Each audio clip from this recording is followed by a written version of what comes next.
Welcome to a special Halloween version of Haunted Talks, the official podcast of The Haunted Walk, offering thematic walking tours in Kingston, Ottawa, and Toronto, Ontario. My name is Jim Dean. I am the creative director of the company, and thank you for joining us for today's show. In the episode, we're going to be visiting three of the most famous haunted places in the world: Disney's haunted mansions. I have to admit, I am a big fan of the Disney parks. The incredible attractions and rides they create, as well as the outstanding customer service, have really been inspirational in our own business at the Haunted Walk. As a kid, I was lucky enough to be able to go to Disney World in Orlando, as well as Disneyland in Anaheim, California, and got to go on both Haunted Mansion rides there. And I can tell you, it is my best memory of those trips. More recently, as an adult, I had the opportunity to go back to Orlando to go to Disney World and do the Haunted Mansion there. And even today, I can still say it's one of my favorite parts of the park, if not my favorite. And I know a lot of people feel the same way. It's a beloved attraction there. And the reason I find it, I think, so interesting, it is such a strange juxtaposition of the rest of the park more or less being, happy, exciting, adventureful. And then you have this haunted mansion where suddenly fear of the dead and really profound stuff suddenly starts to creep in. And when you're in line to go into the haunted mansion, it is palpable. People are excited and nervous in a way that they're not on the other attractions. While at Disney World, I had the opportunity to do a walking tour there called Keys to the Kingdom, which I would highly recommend, which takes you behind the scenes at Disney World, explains some of the rides and some of the things you may not notice right away that make the park really interesting. And you also get to go underground through the utility doors, which are a series of tunnels that run under the Magic Kingdom. Very cool to see that. And on that tour, we did learn quite a bit about the Haunted Mansion. So I'll be sharing some of those tidbits throughout the episode. Today, we'll take you behind the scenes at Disney's Haunted Mansion to explore the surprising history of the attraction, the ride mechanics, some of the really incredible ghost effects and how they are done, and of course, share some of its secrets and lore. When hinges creak in doorless chambers, and strange and frightening sounds echo through the halls, whenever candlelights flicker, where the air is deathly still, that is the time when ghosts are present, practicing their terror with ghoulish delight. While we're queuing up to get on the ride, I should mention that our Halloween season tours are in full swing in Kingston, Ottawa, and Toronto, and will be running right up through until Halloween night. If you have not been out yet this Halloween season, we would certainly love to have you out and give you an entertaining evening. In Toronto, you can join us on our Haunted Walk experience at Black Creek Pioneer Village. We also have our Ghosts of the University of Toronto. Our original Haunted Walk, featuring many of the classic Toronto ghost stories, includes a visit to Mackenzie House, one of the most haunted properties in the city, and our Ghosts and Spirits of the Distillery tour runs as well, taking you through that beautiful area. In Ottawa, we have 5 spine-tingling adventures for you. Ghosts in the Gallows, Are You Afraid of the Dark? Takes you through the old jail in near darkness, while of course sharing its many ghost stories. Stranger Tales, a Haunted Walk City adventure, is our brand new immersive, self-directed paranormal mystery. You have to work through it, talking to characters using online resources, and then end up inside one of Ottawa's most haunted buildings. We Ain't Afraid of No Ghosts is our new Haunted Walk Kids adventure, taking place on the weekend afternoons. That kind of a Scooby-Doo lighthearted take on ghost busting. Incident at the Bunker, a zombie adventure. This is where we put you in the middle of your own zombie film. And the original Haunted Walk, which is celebrating its 20th Halloween season. On the original Haunted Walk in Kingston, you can join us on the tour that started our entire company and is a Kingston Halloween tradition. And we're also doing a special tour as part of Fort Fright at Fort Henry. Our Tales from the Tunnels tour takes you underground to try to solve a little bit of a mystery. All of the details about our Halloween season can be found at our website, which is hauntedwalk.com. And I would also invite you to follow us on Facebook, Instagram, Twitter, and Snapchat at Haunted Walk. Before continuing, I should give a little bit of a spoiler alert here, in that we will be talking about the Haunted Mansion in some detail. So if you've never been on the ride and you want everything preserved, spoiler-free experience for you, probably not the best episode. But I will say, having gotten to learn more and more about the Haunted Mansion over my visits to the parks, I would say I personally am finding it more and more fascinating to start delving deeper into the history, which just kind of enriches the experience for me, but I'll leave that up to your own good judgment. I will say, if you have not gone on one of these rides in quite some time, you can jump on YouTube and do ride-throughs where people have recorded the rides in very high definition, which can really jog your memory. Or if you've never done it before and would like a little touchstone as to what we're talking about, they're pretty fun to do and do give you a little bit of a sense of what it's like to be there and to experience the attractions in person. I've collected my favorite videos of the Haunted Mansion, and I put them up on our website at hauntedwalk.com/podcasts. If you go on there, you can see my favorite examples of the 3 haunted mansions we're going to be talking about today. Feel free if you want to pause the show now and go on a couple of the rides and then come back. That could be informative. Or if you want to check them out later, certainly you're more than welcome to do that as well. Welcome, foolish mortals, to the Haunted Mansion. I am your host, your ghost host. The very basic experience of what happens when you go on Disney's Haunted Mansion is that it's a dark ride where you are moved through the space in these little carts or chariots, which are humorously called Doom Buggies. And there are 161 of these all linked together in Disney World, for example, and they move the guests through 2 or 3 people at a time in these small little carriages, which kind of twist and turn as you go throughout the mansion, allowing really to focus the rider's attention on a particular spot. What's also interesting about these carriages is they each have their own sound system, so you can literally have the sounds kind of right in your ears as you're doing the ride, which allow them a lot more options as far as the audio sound effects are concerned. It also creates a sense of isolation, despite the fact there are something like 400, 500 people doing the ride at the same time you are. Being in these little carts gives you the feeling that a little bit that you are alone in the Haunted Mansion. The beginning of the ride is very atmospheric and spooky. You have like doors that knock and handles that kind of shake on their own. We have eyes looking at us, portraits that change as we go past them. The beginning really sets kind of the creepy tone. About halfway through, we transition into when we actually start seeing ghosts. And the effects are quite remarkable. It is an absolute spectacle. It is great entertainment to see all the different types of ghosts, what they look like, how they interact, and a good sense of humor that runs through it. In total, there are 3 haunted mansions in the world. There's one in Disneyland in California, one in Disney World in Florida, and also one in Tokyo Disneyland. There are 2 other haunted kind of attractions on Disney properties, but they're a little bit different, so we're going to set them aside for today. There's Phantom Manor in Disneyland Paris and Mystic Manor in Hong Kong Disneyland, and if you're interested in more about those, feel free to jump on YouTube. You can do the ride-throughs of those as well. The number of people who have been on the Haunted Mansions just in the US alone are absolutely staggering. The 2 rides in Orlando and Anaheim have a capacity of around 5,000 people per hour. If we imagine that each park is open for 12 hours a day, 365 days a year, then that capacity is close to 22 million people per year. Of course, the parks don't always run at full capacity, but anybody who's been stuck in line at the Haunted Mansion on a hot day in California or Florida knows that the ride often is very busy.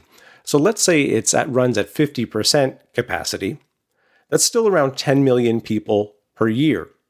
With those 2 mansions operating for about 40 years each, we can imagine that somewhere around 400 million people or more have visited one of Disney's haunted mansions in the US.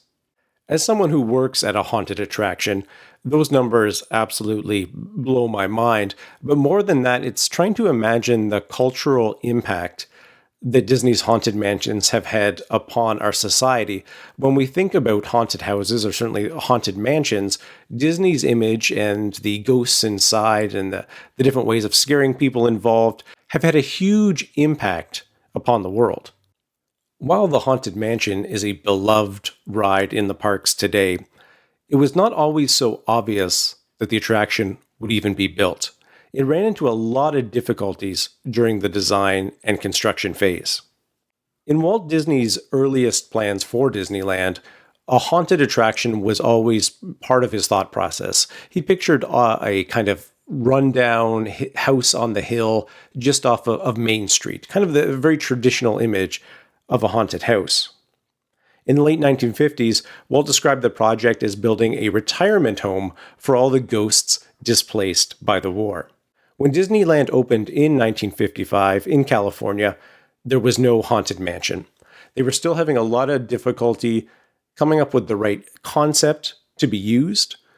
In early versions, it was actually considered at one point to be a walk-through experience. Instead of on the moving vehicles, you would walk through the haunted mansion by yourself or be led by a tour guide, which of course I found amusing.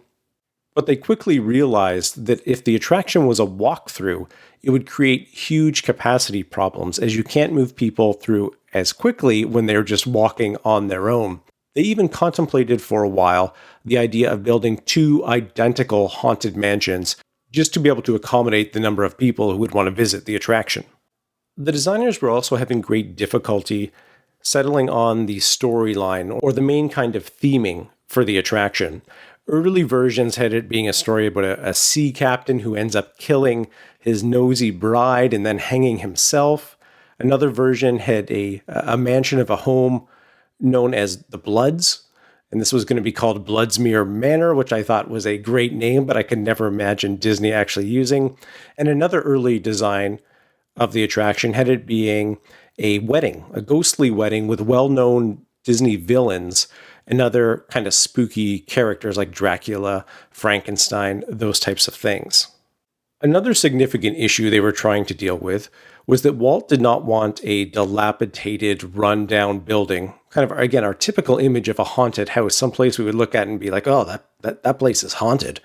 He didn't want that in the middle of his nice, pristine park.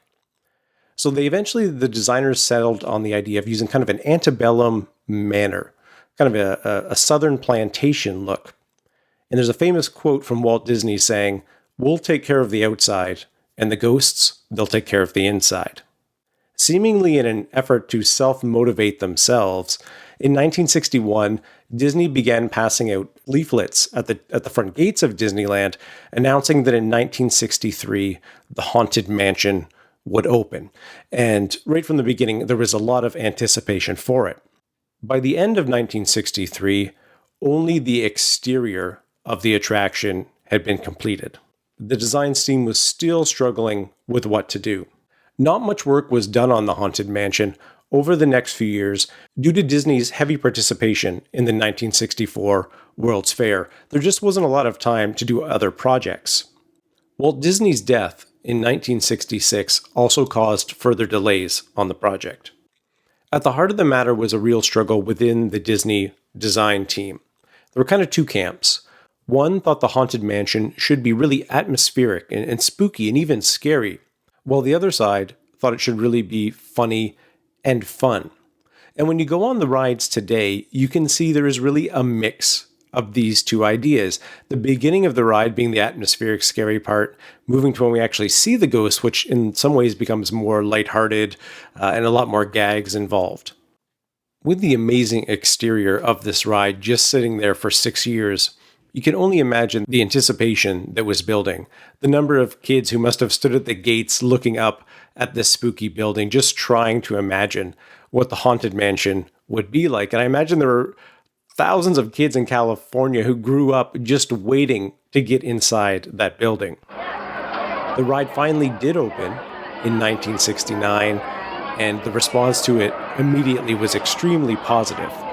Though there was a kind of an urban legend tied to the opening, where word began to spread that either someone in the press who got a special sneak peek or one of the first people to ride the attraction suffered a fear-induced heart attack.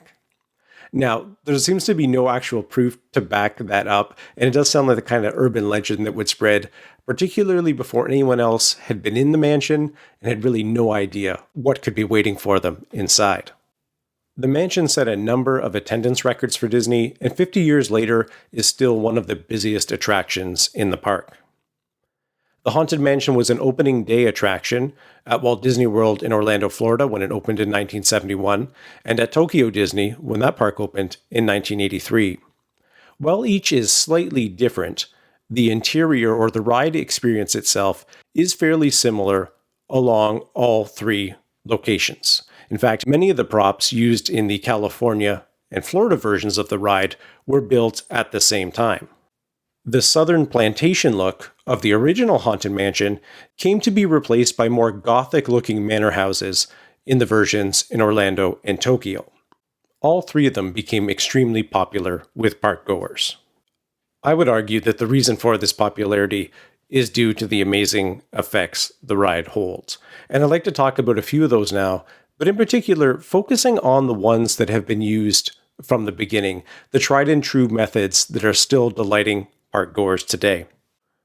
The first thing you experience in the mansion is being put into a room, I believe it's the shape of an octagon. You quickly notice there are now no doors to get out of this particular room, and not only that, something very strange seems to be happening. It appears as if the room is stretching. Is this haunted room actually stretching? Or is it your imagination? The portraits on the wall when you first walk in end up being about twice of the height they were when you first entered the room, and it's a very weird and odd sensation. While this was a very clever effect, it was born out of necessity. This was because the facade of the plantation mansion and the actual large warehouse which holds the ride were on different elevations. So the stretching room in California is in fact an elevator, born out of the necessity of taking guests down to a lower level to then board the Doom Buggies and do the ride. Now, this effect was so loved by the riders that when the Florida and Tokyo versions were built, there was not a need for this change in elevation. So what they did there is leave the guests at a flat level and have the room itself actually stretch and become taller.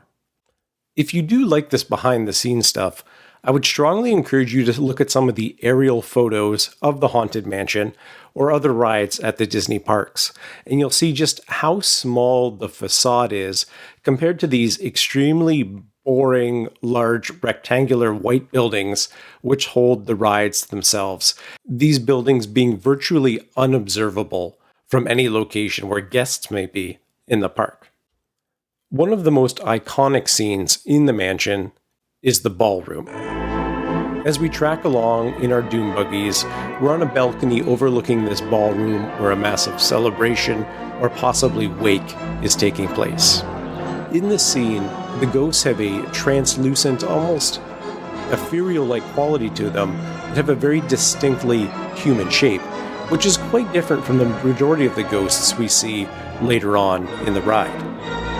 This illusion relies on an old and simple visual trick called Pepper's Ghost, which uses very strong lighting to create a ghostly image that is reflected onto glass. In the case of the Haunted Mansion, it's important to note that during the ballroom scene, we look down on the ballroom from an elevated position.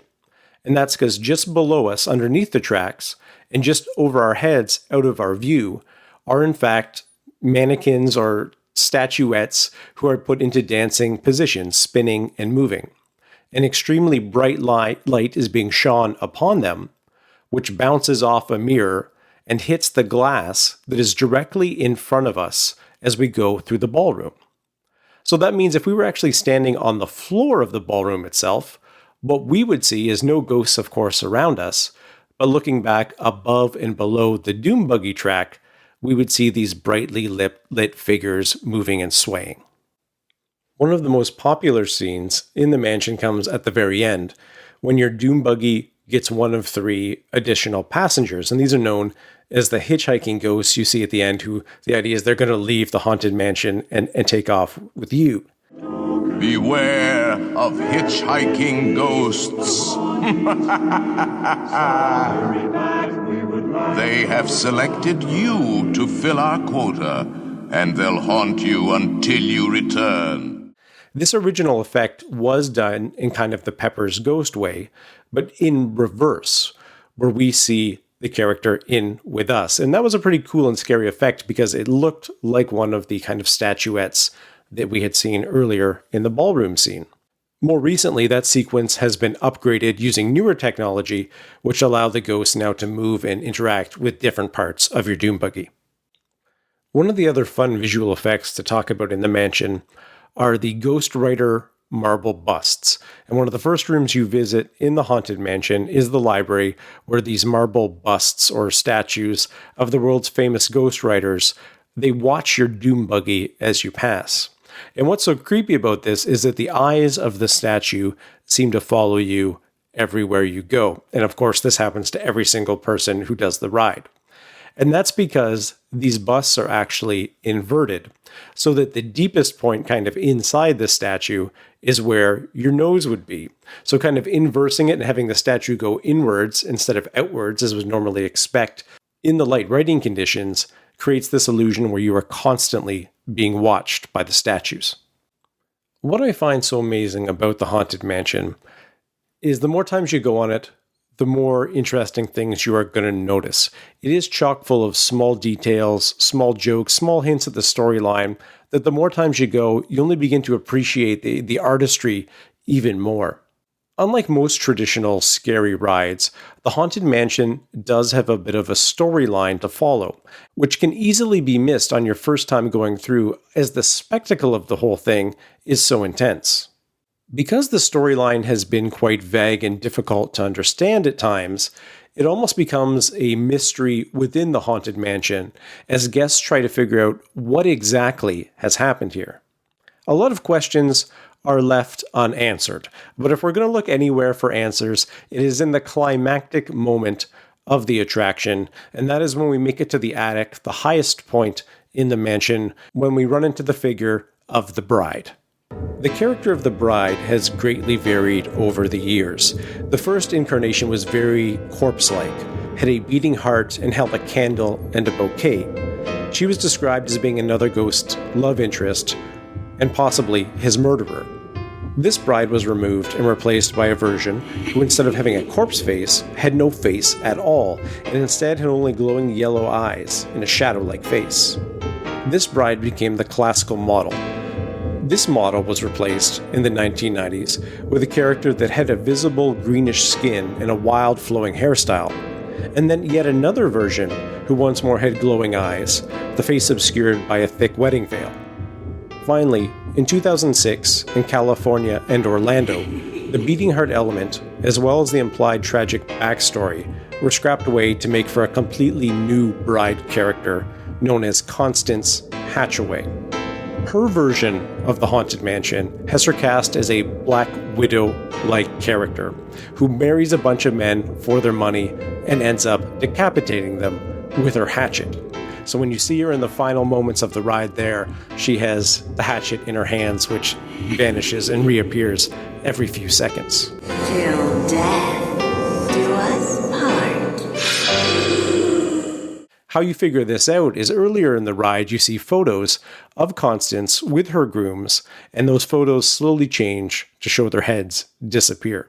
The attic is then also littered with all the wedding gifts she received from each of those gentlemen before their tragic demise. What comes next is perhaps my favorite part of the ride, and largely because of how subtle it is. It doesn't necessarily give it away to you right away. As we're in our Doom Buggies traveling through the attic, past the bride, we seemingly go out the attic window. Our Doom Buggy then pivots so that we start traveling downhill, going backwards, which certainly gives the sensation like we are falling. The next scene is the graveyard scene, where it seems we may have been thrown out of the Haunted Mansion window, died, and now the ghosts are celebrating our transition into the afterworld. The first time you do the ride, that transition is not necessarily apparent. But once you know to look for it, it seems like it is absolutely the intended design. And that's pretty dark for Disney, and I love it.